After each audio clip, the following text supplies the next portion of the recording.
de partout, c'est comme ça. Des fois, on ne se rend pas compte qu'en fait, Hachem, il veut nous descendre la bracha. Mais comme on est trop austère, comme on est trop angoissé, on met une coupole, on ferme cette bracha. Vous savez d'où je le sais?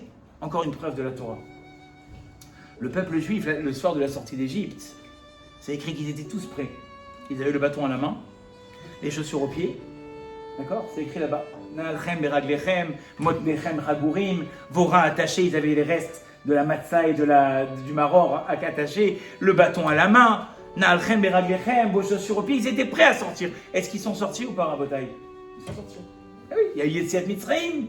Paro, il est venu, c'est écrit même en pyjama, il leur a dit, allez, sortez-moi d'ici. Ils sont sortis en grande pompe. Alors le Rav Einstein, il a demandé la question. Il a dit, après, ils sont devant la mer. Les Égyptiens sont arrivés derrière eux. La mer est fermée. Et qu'est-ce qu'ils disent à Moshe Rabbeinu? Hami Beli en Kevarim, les Kartanou, Lamoud Bamidbar. N'y avait-il pas assez de Saint-Pierre, de Trois-Lucs en Égypte pour nous faire mourir devant la mer? Il a dit, le Rav Einstein, je ne comprends pas. Deux situations apparemment similaires, semblables. Une, tout se passe bien. Et l'autre, tout reste fermé. Comment ça se fait que... C'est ce qu'il a dit le Rav. Parce qu'en fait, ça dépend du regard que le peuple juif a. Le soir de la sortie d'Égypte, ils avaient tous ce bitachon. Ils étaient certains que Dieu, après les 9 plaies qu'il y avait eu, la 10e, elle allait venir. Ils attendaient qu'une seule chose, que ça arrive. Devant la mer, il n'y en a pas un seul qui a osé mettre si. Il y en a un qui s'appelle Narshon ben Aminadav. Mais avant lui, c'est lui justement qui a eu lui Rabotai. Il a eu, bon alors aussi il y a Yosef, c'est toute une dracha, pourquoi le cercueil de Yosef? C'est encore un cours à part entière.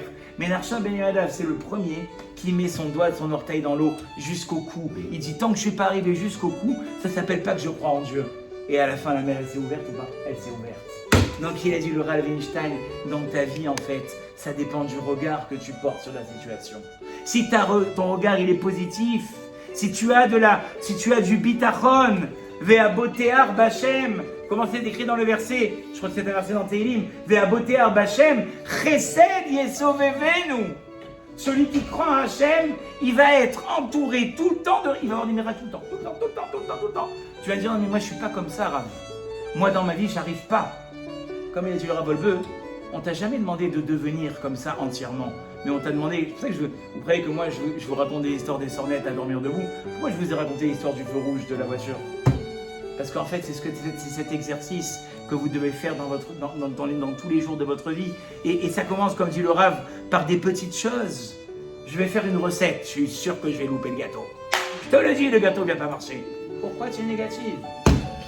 Pourquoi tu es négative? Je suis sûr que je vais aller pour mettre de l'essence, il n'y aura plus d'essence.